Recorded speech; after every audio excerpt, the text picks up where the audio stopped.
নমস্কার বন্ধুরা, আপনারা দেখছেন কেএসটিভি ইউটিউব চ্যানেল। এই মুহূর্তে রয়েছে রাজ্যের সমস্ত কৃষকদের জন্য বিরাট বড় সুখবর। আপনি যদি একজন কৃষক হয়ে থাকেন এবং পশ্চিমবঙ্গ সরকারের কৃষক বন্ধু প্রকল্পের প্রথম কিস্তি অর্থাৎ খরিফ মরশুমে টাকার জন্য অপেক্ষা করে রয়েছেন, তাহলে এই মুহূর্তে রয়েছে আপনার জন্য দুর্দান্ত খুশির খবর। এই 2025 সালে কৃষক বন্ধু প্রকল্পের প্রথম কিস্তির টাকা কবে থেকে দেওয়া শুরু হবে সেই বিষয়ে কিন্তু আজকে অর্থাৎ 20 জুন 2025 শুক্রবার উঠে এলো বিরাট বড় আপডেট। এছাড়াও বন্ধুরা, কৃষক বন্ধু প্রকল্পের ওয়েবসাইটে স্ট্যাটাস দেখা যাচ্ছে না এবং ব্যাংক অ্যাকাউন্টের সঙ্গে কেওয়াইসি আপডেট কিভাবে করবেন সমস্ত কিছু জানানো হয়েছে আজকের এই ভিডিওতে। এবং যারা নতুন করে জমি কিনেছেন সেই জমির তথ্য কিভাবে কৃষক বন্ধু প্রকল্পের সঙ্গে যুক্ত করবেন সমস্ত বিষয় নিয়ে কিন্তু জানিয়ে দেওয়া হয়েছে আজকের এই গুরুত্বপূর্ণ ভিডিওটির মাধ্যমে। এছাড়াও এই ভিডিওতে 100 দিনের কাজ সম্পর্কিত নতুন আপডেট জানিয়ে দেওয়া হয়েছে, তাই ভিডিওটি সম্পূর্ণ দেখার জন্য অনুরোধ রইল। আর যদি চ্যানেলে নতুন দর্শক হয়ে থাকেন তাহলে চ্যানেলটিকে অবশ্যই সাবস্ক্রাইব করে দিয়ে পাশে থাকা বেল আইকনটি অন করে নেবেন। তো চলুন বন্ধুরা, আজকের ভিডিওটি শুরু করা যাক। দেখুন, বলা হয়েছে কৃষক বন্ধু প্রকল্পের 2025 সালের প্রথম কিস্তি 5,000 ও 2,000 টাকার ঘোষণা। আবার শুরু 100 দিনের কাজ। 1 আগস্ট থেকে মাটির টানে ফিরছে শ্রমিকের জীবন। তো 20 জুন 2025 শুক্রবার কি এমন আপডেট উঠে এসেছে চলুন আমরা ভালোভাবে বিস্তারিত আলোচনা করছি। বলা হয়েছে কৃষক শুধু জমিতে কাজ করেন না, তারা ভবিষ্যৎ গড়েন। কৃষিকাজ শুধুই একটা পেশা নয়, এটা এক রকমের সংগ্রাম আর স্বপ্নের পথ চলা। যখন একজন কৃষক জমিতে বীজ ছড়ান তখন সেই প্রতিটি বীজে লুকিয়ে থাকে একরাশ আশা থাকে ভালো ফলনের, ন্যায্য দামের আর পরিবারের মুখে হাসি ফোটানোর। কিন্তু বাস্তবতা সবসময় সহজ হয় না। প্রাকৃতিক দুর্যোগ, বাজারের দামের ওঠানামা, চাষের খরচ আর ঋণের বোঝা সব মিলিয়ে কৃষকের পথটা খুবই কঠিন। এই কঠিন পথ চলায় কৃষকদের পাশে দাঁড়াতেই পশ্চিমবঙ্গ সরকার চালু করেছে কৃষক বন্ধু প্রকল্প। এই প্রকল্পের যাত্রা শুরু হয়েছিল 1 জানুয়ারি 2019-এ। প্রথম পর্যায়ে এই প্রকল্পে কৃষকদের বছরে সর্বোচ্চ 5,000 টাকা এবং সর্বনিম্ন 2,000 টাকা পর্যন্ত আর্থিক সহায়তা দেওয়া হতো। কিন্তু সময়ের সঙ্গে কৃষকদের প্রয়োজন ও বাস্তবতা বদলেছে। সেই অনুযায়ী 17 জুন 2021-এ এই প্রকল্পের রূপান্তর ঘটানো হয়। নতুন নাম দেওয়া হয় কৃষক বন্ধু নতুন প্রকল্প। বর্তমানে এই প্রকল্পে কি সুবিধা মিলছে? 1 একর বা তার বেশি জমির মালিকরা বছরে পান 10,000 টাকা, আর 1 একরের কম জমির মালিকরা জমির পরিমাণ অনুযায়ী সর্বোচ্চ 4,000 টাকা পান। এই অর্থ দেওয়া হয় 2 কিস্তিতে। প্রথম কিস্তি খরিফ মরশুমে এপ্রিল থেকে সেপ্টেম্বর অবধি, আর দ্বিতীয় কিস্তি রবি মরশুমে অক্টোবর থেকে মার্চ অবধি। মৃত্যুকাল সহায়তা: যদি কোনো কৃষক যার বয়স 18 থেকে 60 বছরের মধ্যে অকাল মৃত্যু ঘটে, তার পরিবারকে রাজ্যে সরকার 2 লক্ষ টাকার এককালীন আর্থিক সহায়তা দেয়। রাজ্যের লক্ষ লক্ষ কৃষক এই মুহূর্তে অধীর আগ্রহে অপেক্ষা করছেন কৃষক বন্ধু প্রকল্পের প্রথম কিস্তির টাকার জন্য। খরিফ মরশুম শুরু হয়ে গেছে, মাঠের চাষের তোড়জোড় শুরু, কিন্তু এখনও পর্যন্ত কারো অ্যাকাউন্টে টাকা পৌঁছায়নি।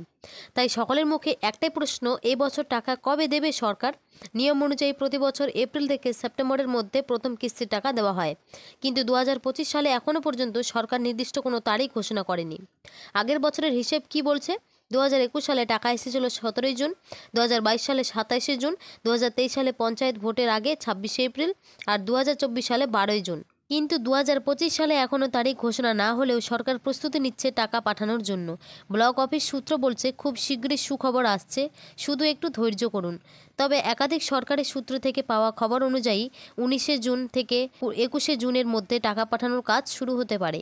আর যদি সবকিছু ঠিকঠাক চলে তাহলে 26 জুনের মধ্যে কৃষকদের অ্যাকাউন্টে টাকা পৌঁছে যেতে পারে। অর্থাৎ রথযাত্রার আগেই সুখবর পেতে পারেন চাষিরা।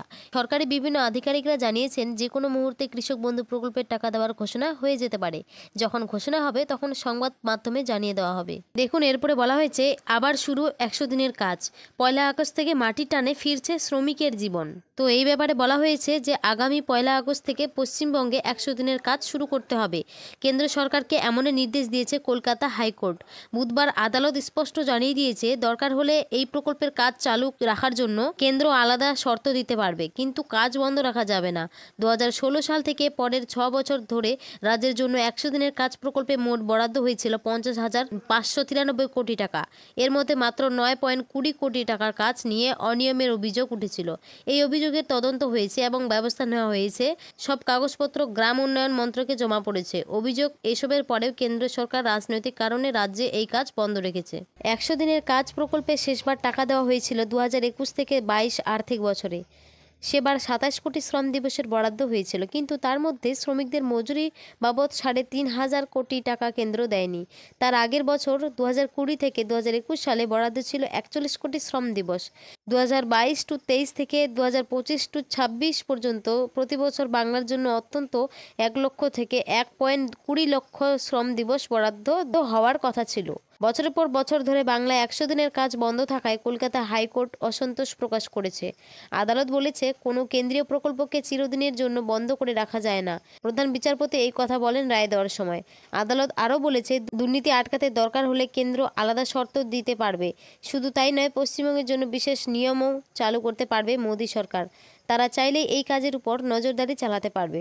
দেখুন, এরপরে বলা হয়েছে কৃষক বন্ধু প্রকল্পের গুরুত্বপূর্ণ আপডেট 2025। তো 1 নম্বর আপডেট, এই মুহূর্তে কৃষক বন্ধু নতুন প্রকল্পের অনলাইন স্ট্যাটাস দেখার সুবিধা বন্ধ রয়েছে। অনেক কৃষক বারবার চেষ্টা করেও পেমেন্টের বর্তমান অবস্থা জানতে পারছেন না। ওয়েবসাইটে ঢুকলে স্ট্যাটাস দেখার অপশন দেখা গেলেও সেখানে কোনো তথ্য আপডেট হচ্ছে না। এমন পরিস্থিতিতে কৃষকদের পরামর্শ দেওয়া হচ্ছে, যাদের জরুরি দরকার তারা যেন নিকটবর্তী কৃষি অফিসে গিয়ে যোগাযোগ করেন। সঙ্গে নিতে হবে Aadhaar card, voter card, register mobile number, KBID number এবং নতুনদের জন্য অ্যাপ্লিকেশন সিরিয়াল নাম্বার। জেলার এডি অফিসে গিয়ে কৃষকরা নিজেদের স্ট্যাটাস জানতে পারবে। কৃষি আধিকারিকরা স্ট্যাটাস দেখিয়ে দেবেন এবং যদি কোনো সমস্যা থাকে তা সমাধানের পথও বলে দেবেন। তবে কৃষি দপ্তরের পক্ষ থেকে জানানো হয়েছে, খুব শীঘ্রই এই সমস্যাটি ঠিক হয়ে যাবে। তারপরে 2 নম্বর বলেছে, যদি কোনো কৃষক নতুন করে জমি কেনেন এবং সেই জমির তথ্য কৃষক বন্ধু নতুন প্রকল্পে যুক্ত করতে চান, তাহলে তাকে নির্দিষ্ট কিছু পদক্ষেপ নিতে হবে। প্রথমেই যেতে হবে স্থানীয় কৃষি অফিস বা ব্লক অফিসে। সঙ্গে রাখতে হবে জমি কেনার সমস্ত নথি, যেমন রেজিস্ট্রির কপি, জমির পরিমাণ সংক্রান্ত কাগজপত্র এবং নিজের পরিচয়পত্র যেমন আধার কার্ড, ভোটার কার্ড ইত্যাদি। অফিসে গিয়ে একটি নির্দিষ্ট ফর্ম সংগ্রহ করতে হবে। সেই ফর্মটি সঠিকভাবে পূরণ করে প্রয়োজনীয় কাগজপত্র সহ আবার জমা দিতে হবে সংশ্লিষ্ট অফিসে। এরপর দপ্তরের পক্ষ থেকে যাচাই বাছাইয়ের কাজ শুরু হবে। জমি তথ্য যাচাই হয়ে গেলে নতুন জমি সংযুক্ত হবে কৃষক বন্ধু প্রকল্পে এবং সেই অনুযায়ী আপনি আর্থিক সহায়তা পেতে শুরু করবেন। এরই সাথে কৃষকরা নিজের মোবাইল নাম্বার এবং ব্যাংকের অ্যাকাউন্ট নাম্বার পরিবর্তন করতে পারবেন। তো বন্ধুরা, এই ছিল আজকের প্রতিবেদন। যদি আপনাদের ভিডিওটি ভালো লেগে থাকে তাহলে অবশ্যই একটি লাইক এবং সাবস্ক্রাইব করে পাশে থাকবেন। ধন্যবাদ সবাইকে।